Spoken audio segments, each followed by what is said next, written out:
আমাদের প্রতিবেশী দেশ বাংলাদেশ এখন চীনের থেকে বেশি ভারতের থেকে সাহায্য নেওয়া শুরু করে দিয়েছে। এখন বাংলাদেশ এটা ভালোই বুঝতে পেরেছে যে চীনের থেকে সাহায্য নিলে চীন কখন বাংলাদেশকে ধ্বংস করে চলে যাবে বাংলাদেশ বুঝতেও পারবে না। একটা বড় খবর উঠে আসছে যে 3 বছরে এই নিয়ে দুবার বাংলাদেশের অনুরোধে ভারত বাংলাদেশকে রেল লোকোমোটিভ এক্সপোর্ট করতে চলেছে। খবর অনুযায়ী ভারত বাংলাদেশকে 20টি লোকোমোটিভ এক্সপোর্ট করতে চলেছে। আপনাদের বলে দিই, বাংলাদেশে রেল লোকোমোটিভের ক্রাইসিস বহুদিন ধরে চলে আসছে। এই 20টি লোকোমোটিভ বাংলাদেশের চাহিদা পূরণ করার জন্য যথেষ্ট নয়। অর্থাৎ আগামী দিনে রেল লোকোমোটিভ নিয়ে আমরা আরো খবর শুনতে পাবো। আগের বছর বাংলাদেশের প্রতিনিধিরা ভারত যাত্রার সময় 20টি লোকোমোটিভ কেনার ব্যাপারে সহমতি দেখিয়েছিল। এমনিতেও বাংলাদেশের টোটাল লোকোমোটিভের মধ্যে 55% লোকোমোটিভ ওভারএজ লোকোমোটিভ, যেগুলো ব্যবহারযোগ্য নয়। ভারত বাংলাদেশকে rail locomotive engine, equipment, rolling stocks অনেকদিন ধরেই সাপ্লাই করে আসছে। ভারত 2021-এ $416 মিলিয়ন রেলওয়ে ইকুইপমেন্ট এক্সপোর্ট করেছিল, যেটা 2022-এ কমে $314 মিলিয়ন হয়ে গিয়েছিল। কিন্তু এখন পুনরায় আবার এক্সপোর্ট বাড়া শুরু হয়ে গেছে।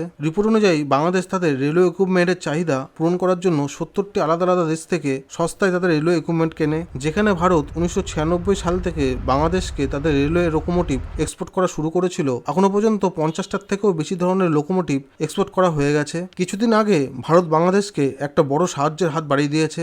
ভারত ও বাংলাদেশের মধ্যে ডিজেল পাইপলাইন স্থাপন করা হয়েছে, যার ফলে হাই স্পিড ডিজেল বাংলাদেশকে এক্সপোর্ট করা হবে পাইপলাইনের মাধ্যমে। 377 কোটি টাকা খরচ করে এই পাইপলাইন তৈরি করা হয়েছে, যেটা ভারতের প্রধানমন্ত্রী নরেন্দ্র মোদী উদ্বোধন করেছে। এই পাইপলাইন 131 কিমি লম্বা, যার মাধ্যমে প্রত্যেক বছর 1 মিলিয়ন টন ডিজেল বাংলাদেশকে এক্সপোর্ট করা হবে। এইসব খবর দেখলে আপনি বুঝতে পারবেন যে বাংলাদেশকে ভারত সাহায্যের হাত বাড়িয়ে দিচ্ছে, যার ফল যেন প্রতিবেশী দেশগুলোর ডিপেন্ডেন্সি চীনের উপর শেষ হতে পারে। তো বন্ধুরা, আমাদের চ্যানেলে এরকমই আরও খবর পেতে আমাদের চ্যানেলটিকে লাইক, শেয়ার ও সাবস্ক্রাইব করবেন।